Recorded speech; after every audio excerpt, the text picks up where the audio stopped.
क्या नाम है? मेरा नाम Suresh Kumar Koshik, all India home guard welfare association का जनरल सेक्रेटरी, दिल्ली प्रदेश का अध्यक्ष। कहाँ जाए आप जंतर मंतर? मैं दिल्ली से हूँ। मैं 1994 में होमगार्ड में भर्ती हुआ था, 2001 में निकाला था। लेकिन जो 1959 का जो राजपत्र है उसमें 3 साल के लिए भर्ती किए गए थे। लेकिन उसमें ये दिया गया था कि जिस होमगार्ड ने 3 साल भर्ती की है, 17 जनवरी 1984 में भारत सरकार ने आदेश किए थे कि जिस होमगार्ड ने 3 साल नौकरी करी है, 45 दिन की ट्रेनिंग दी है, और होमगार्ड का कानून था 3 साल का, ड्यूटी 15-20 साल बिना कारण के, बिना नोटिस के इन्होंने निकाल दिए। और पूरे देश में बहाली हो गई है, दिल्ली में आज तक नहीं हुई है। हमने यहाँ 20 साल हो लिए हैं जंतर मंतर पर धरना प्रदर्शन करते हुए। क्या 20 सालों में एक माननीय प्रधानमंत्री, गृह मंत्री और दिल्ली सरकार से होते हुए आज तक कोई भी ऐसा अधिकारी नहीं है क्या इस विषय पर कार्रवाई कर सके? और इसमें दिया भाई होमगार्ड निष्काम सेवा है। आजकल मैं बता दो कि दिल्ली से पूरे भारत में 8 घंटे की कौन सी निष्काम सेवा होती है? निष्काम सेवा नहीं होती 8 घंटे की, और निष्काम सेवा होती है घंटे 2 घंटे की।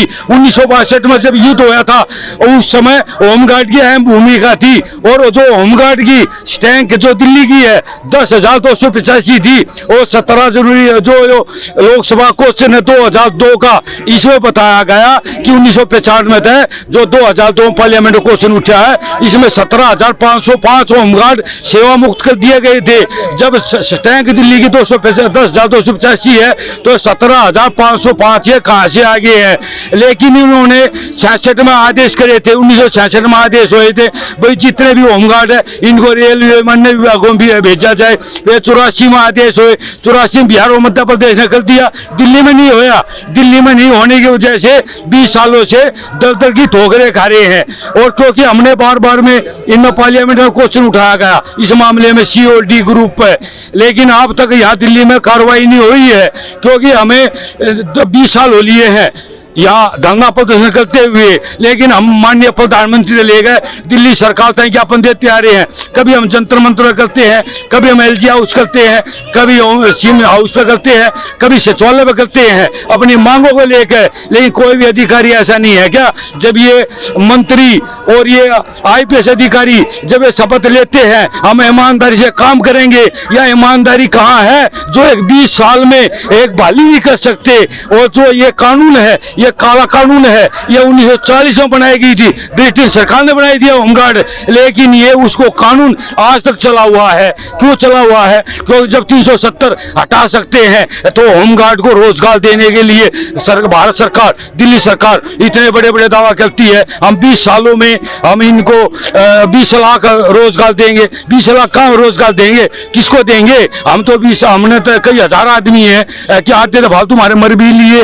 लोकसभा जो 17,505 2002 का बता रहा है, होमगार्ड विभाग के पास ना था ये मालूम भाई आज तक कितने होमगार्ड भर्ती करे थे, कितने निकाले थे, कितने 8वीं थे, कितने 10वीं पास थे, कितने 5वीं पास थे, रिकॉर्ड तो है ही नहीं। जब 2003 में पार्लियामेंट में क्वेश्चन उठा और उसमें दिया गया भाई अन्य विभागों में भर्ती करने के लिए कार्रवाई चालू हो गई है, लेकिन गृह मंत्रालय से एक पत्र आया और गृह मंत्रालय ने बताया कि आपकी फाइल नष्ट कर दी गई है।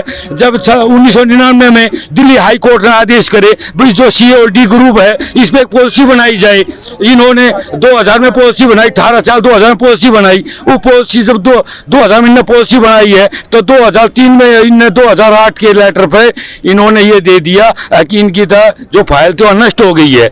ये आदेश भी हो लिए, हाईकोर्ट के भी आदेश हो लिए, लोकसभा के भी आदेश हो लिए, और पॉलिसी भी बन ली है और वह नष्ट भी हो गई है। ये कैसा कानून है? ये होमगार्ड आज से नहीं है, पूरे देश में वापसी हो चुकी है, लेकिन दिल्ली में आज तक नहीं हुई है। क्योंकि 1993 में भारत सरकार के आदेश थे कि जो सिक्योरिटी है ये सिक्योरिटी कम की जाए और होमगार्ड को आगे बढ़ाया जाए, लेकिन होमगार्ड आगे नहीं बढ़ाई, सिक्योरिटी आगे बढ़ाई। क्योंकि सिक्योरिटी में भ्रष्टाचार है। क्योंकि मैं खुद जानता हूँ, मैं पहले था राजा हरिश्चंद्र हॉस्पिटल में, वहाँ भी भ्रष्टाचार था, और यहाँ है इसमें बाबा अम्बेडकर हॉस्पिटल में मैंने पौने 2 साल नौकरी की।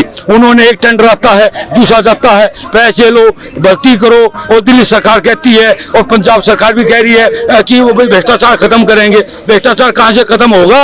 आप इन हॉस्पिटलों को देखो, ये कहते हैं यही मोटर बनाएंगे, जो दिल्ली का मोटर है वो पंजाब में बनाएंगे। पंजाब में कैसे बनेगा?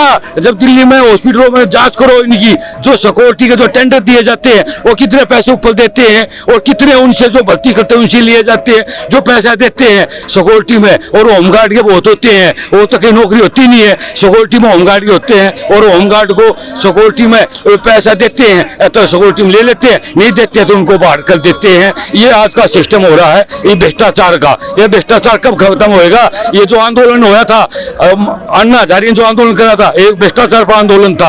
और ये माननीय अरविंद केजरीवाल मुख्यमंत्री निकला था, ये उससे निकला था, भ्रष्टाचार आंदोलन से निकाला गया था। लेकिन इसने ये कसम खाई थी हम भ्रष्टाचार नहीं होने देंगे। इन हॉस्पिटलों से भ्रष्टाचार क्यों नहीं खत्म हो रहा है?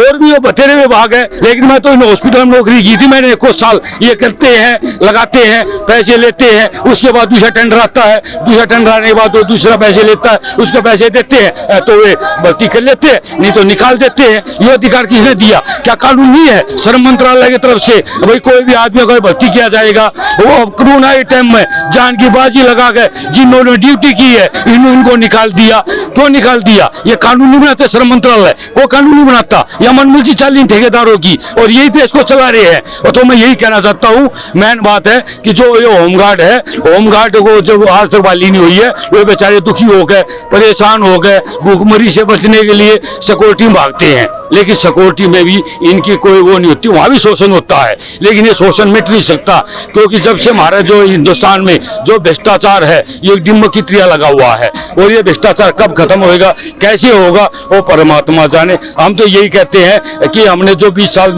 जिन्होंने 5, 10, 15, 20 साल नौकरी करी है, जिनका अनुभव है, जो भारत सरकार के आदेश है, जो हाई कोर्ट के आदेश है, उनका पालन जल्द से जल्द किया जाए। जितने भी ये लिए गए हैं होमगार्ड के, जितने बचे हुए हैं, बिना शर्त उनको 60 साल तक बहाल किया जाए। जी मैम, क्या नाम है? जी मेरा नाम है राजेश्वरी कश्यप। मैं दिल्ली होमगार्ड में सन 1994 में भर्ती हुई थी और 96 में हमें बिना नोटिस दिए निकाल दिया गया था।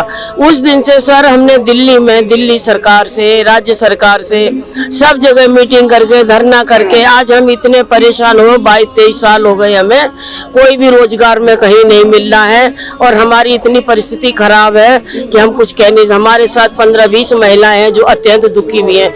सरकार से इतना रिक्वेस्ट करने के बाद सारे हमने प्रोपोगंडा भी दिए हैं, लेकिन उनके साथ हमारे लिए कोई भी सुनवाई कानों पे नहीं है। सबकी चीज हमारे साथ खिलवाड़ किया जा रहा है। सर ऐसा क्यों कर रहे हैं ये? हम इनसे रिक्वेस्ट कर करके थक रहे हैं, ज्ञापन दे दे के थक रहे हैं, और ना ही दिल्ली सरकार सुन के रहे, ना ही राज्य प्रधानमंत्री जी सुनते हैं। तो ऐसा हमारे साथ क्यों करें? हम उनसे सर हाथ जोड़ के यही रिक्वेस्ट करना चाहते हैं कि हम लोग गरीबों को बहाली लिया जाए बिना शर्त के। आपको इतने साल हो गया है जी किया हुआ है, तो अभी उम्मीद है कि आपको बहाली हो जाए? सर उम्मीद वही बड़े हैं। अब ये सरकार के कानों में क्या जू रेंगती है, क्या करते हैं। हमने कोर्ट से 5 बार आदेश करवा लिए हैं। हमारे साथी है इतने परेशान हैं, कितने लोग तो इनमें से गुजर चुके हैं, कितने वृद्ध लोग हो गए हैं। हमारी ड्यूटी छुट्टी थी, हमारे हस्बैंड एक्सपायर हो गए, हम एक एक रोटी के लिए परेशान। बच्चे हम अपने कैसे पाल रहे हैं, कैसे नहीं। लेकिन इस उम्र पे अब हमें कोई भी और भी विभाग में नौकरी नहीं मिल रही, और ये भी हमें नौकरी देने के लिए तैयार सर नहीं भर्ती के लिए तैयार होते हैं। हम लोगों में ऐसी क्या हो गया, 10 साल 15 साल 20 साल नौकरी करवा के और बिना नोटिस दिए हमको निकाल दिया है। इसका सर या तो हमें कारण बताइए, नहीं हम सभी लोगों को बिना शर्त के वापस लिया जाए। हमें नौकरी चाहिए, हमारी बहाली होनी चाहिए। हम यही दिल्ली सरकार से और केंद्र सरकार से रिक्वेस्ट करते हैं।